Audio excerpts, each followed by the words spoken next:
Écoutez, la position, notamment du Parti socialiste, dans ce domaine est absolument hallucinante. Et d'ailleurs, moi j'observe que du côté des propositions, c'est vide. Vide comme leur zénith. Et j'observe aussi que selon la formule de Napoléon, du sublime au ridicule, il n'y a qu'un pas. Le sublime, ils ne l'ont pas atteint. Le ridicule, ça c'est sûr, ils s'y confinent. Parce que, quand même, expliquer, valider, approuver des séquestrations, c'est quand même du jamais vu dans un État républicain.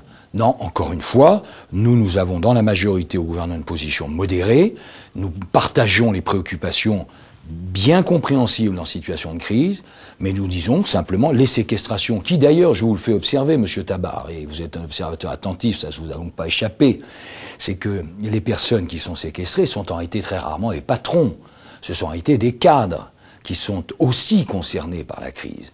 Et donc, deuxième point, la séquestration est un acte illégal. Encore une fois, nous sommes dans un État de droit. La France est un État de droit. Dans un État de droit, la loi doit être à la fois appliquée et respectée.